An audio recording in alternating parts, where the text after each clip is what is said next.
Track 1. The Introduction. The Gettysburg Address, Lincoln, the Civil War, the Times, originating with Pericles in ancient Athens. The Gettysburg Address is the most famous speech in American history. Abraham Lincoln, the 16th President of the United States, delivered it on November 19, 1863, in the middle of the Civil War, or some call it the War Between the States. This speech was given less than 12 months before Abraham Lincoln had to run for his second term. The war had just seen the tide turn in favor of the North, but barely. It would be 2 long, hard years before Lee surrendered to Grant at the home of Wilmer and Virginia McLean in the town of Appomattox Courthouse, Virginia. The Emancipation Declaration, freeing the slaves, had only been announced 12 months before on November 22, 1862. Things were still in turmoil, but the North seemed to have the edge when the Gettysburg Address was given. The governments of the northern states and the federal government itself believed it was time to honor the fallen at Gettysburg and to declare victory at the same time for the North and the principles of the Union. It was this combination of events which made Lincoln's speech so memorable, as he wove all the theories and themes together so brilliantly. Lincoln modeled his talk on Pericles' funeral oration given in Athens in 431 BC at the end of the first year of the Peloponnesian War, as reported by the historian Thucydides.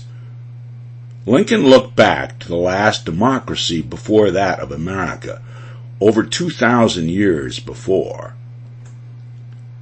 7 years ago referred specifically to the Declaration of Independence, written in 1776, the date the next democracy started 2 millenniums after that of Athens. Democracies of some form are the dominant form of government in our world today. But America, as with Athens 2,000 years before, stood alone in 1776, seeking to become the first democracy in 2 millenniums.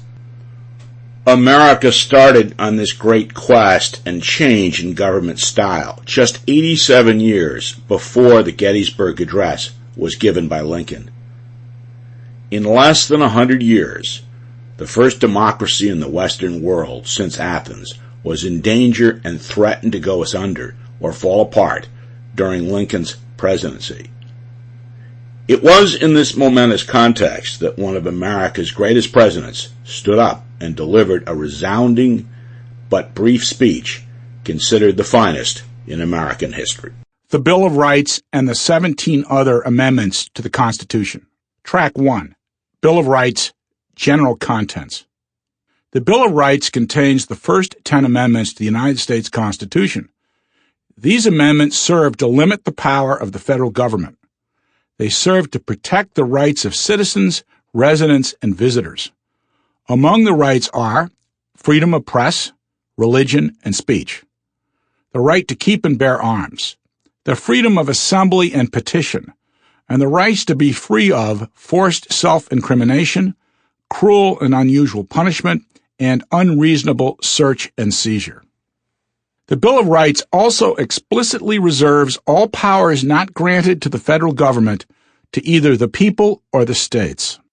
It prohibits the government from depriving any person of life, liberty, or property without using the due process of law. In criminal cases, it requires an indictment by a grand jury for any capital or major crime. It guarantees a speedy trial with an impartial jury locally. It prohibits double jeopardy or being tried twice for the same crime. Introduction to the Declaration of Independence.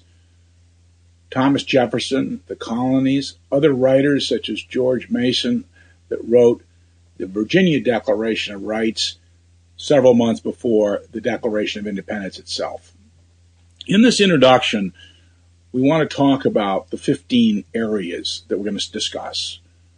Jefferson's account of the Declaration, what he thought of it himself. A brief history of the Declaration of Independence. Sample complete. Ready to continue?